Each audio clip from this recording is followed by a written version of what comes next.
فيكم ونفسي بتقوى الله. Alhamdulillah, today is one of the greatest days in the calendar of the Muslims. Today is the day of Arafah. And many things we have heard from our Prophet sallallahu alaihi wasallam about this day, the day of Arafah. And Arafah is a place, it's the name of a place several miles away from Mecca.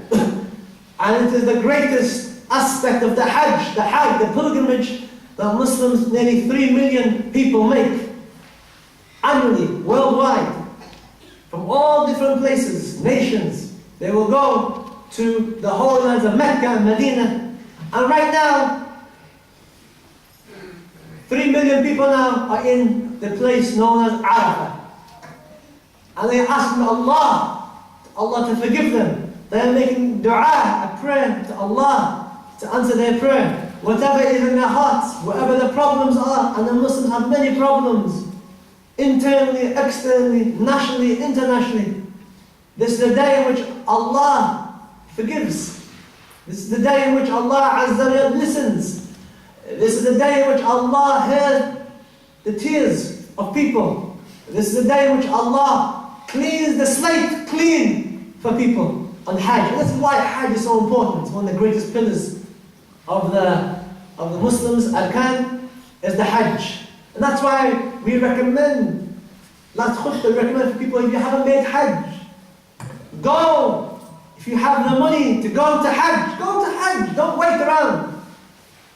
You want a clean slate. You know, some people, they have criminal records. And you want these criminal records to be cleaned away. Well, we all have records with Allah. Allah has angels that write down our records and our criminal offences against Allah Azza wa Jal. And the way to wipe away your criminal record with Allah is to go to the Hajj and to behave correctly on Hajj. If Allah accepts your Hajj and your Arafah, if Allah sees your heart, you're sincere, you want to make a change in your life, easy for Allah to wipe away everything. Easy for Allah to cancel everything. No problems. Allah is the greatest. Allah does not want to punish you and I. Allah does not benefit anything by throwing you and I into hell. What does Allah benefit? Nothing at all. But Allah's rahmah is great. And that's why Allah Azza wa Jalla on this day, His rahmah is vast. So what do? We're not on Hajj. Allah hasn't blessed us this year. Bless Allah. يوفقنا inshallah. Allah gives us success next year inshallah, or the year after, to go to Hajj. Well, what do? We mentioned last week that is something we set you a task to do. And we told you last week to come to the Jum'ah fasting. We told you last week to come to the Jum'ah fasting. And inshallah, for those who were here last week and they've come fasting, alhamdulillah, you've done something good. And we told you why. Today we want to explain why we told you to fast. Why did we tell you last week to fast? Today.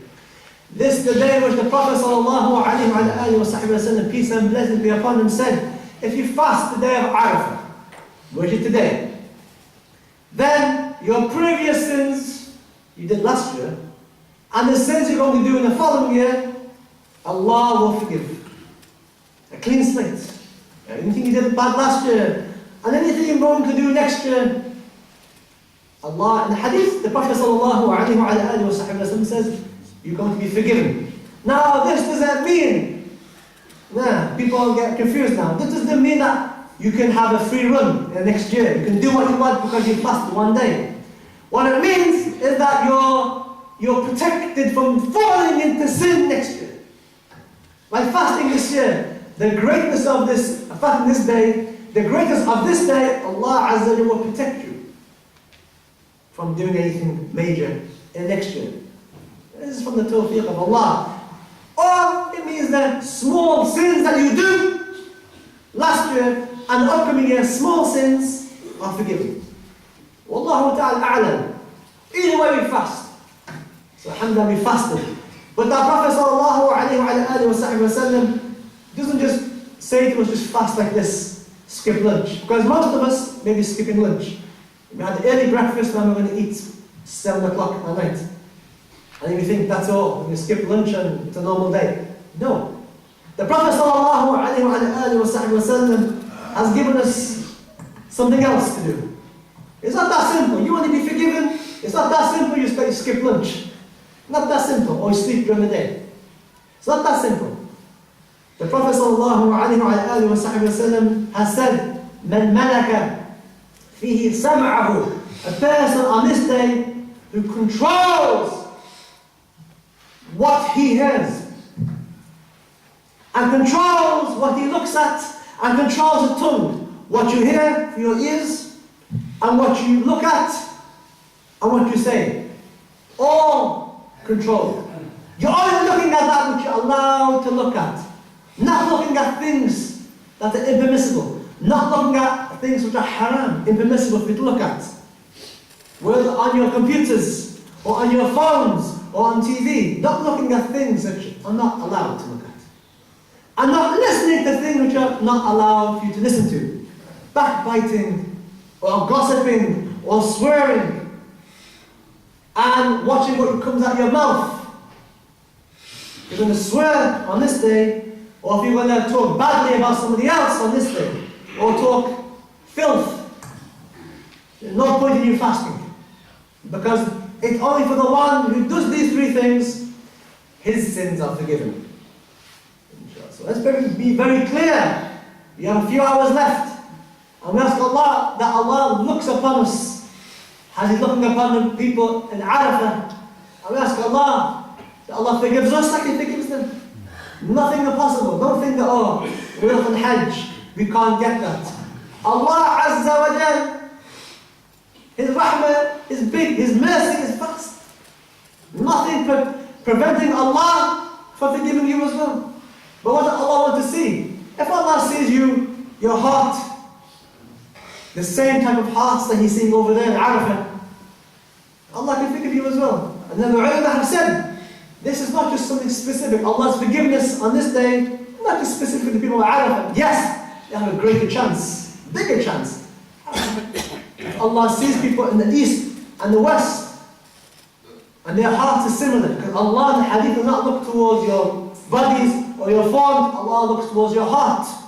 And that's why you could be in the front of the Kaaba, and your heart is in some different country.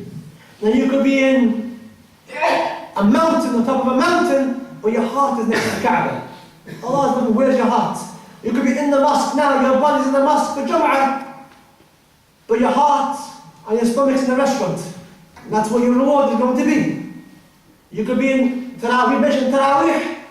Your heart and minds are somewhere else, and your body's in the mosque. You don't get as much reward. Allah is looking for hearts.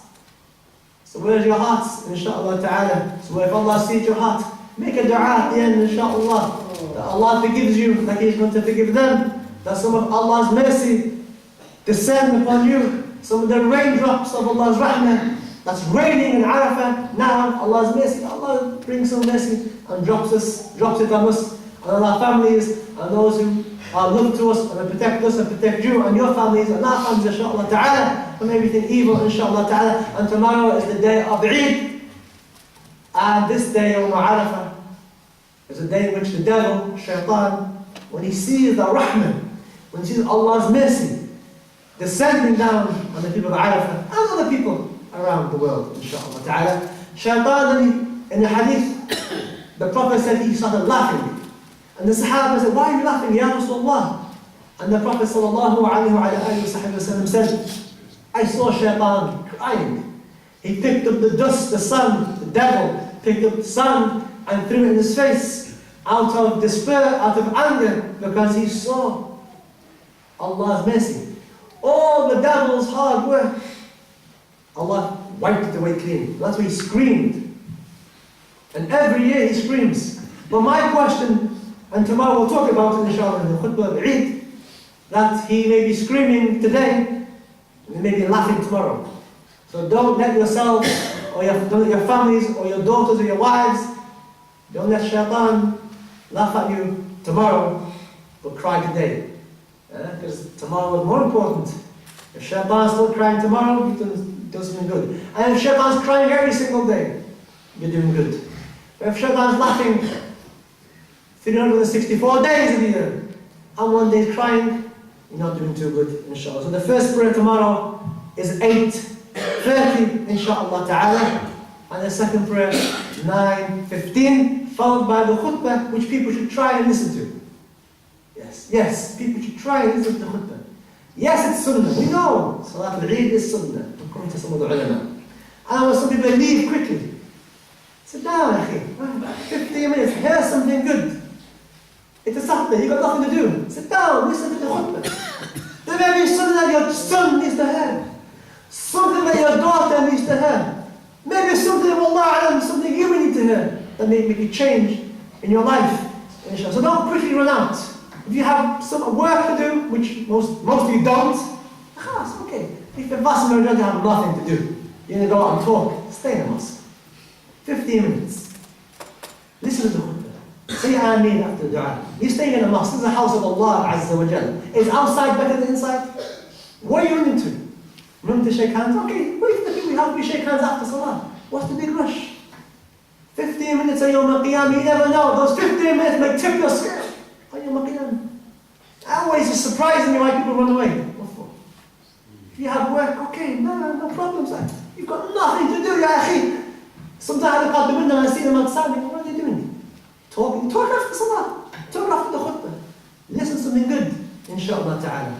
Yes, we know it's sunnah. Yes, I know people are going to have to say, ya akhi, sunnah. I know it's sunnah. Well, your son and daughter need to hear something important, because trust me, if you want to see the phone calls that I get from what your children get up to. Naam.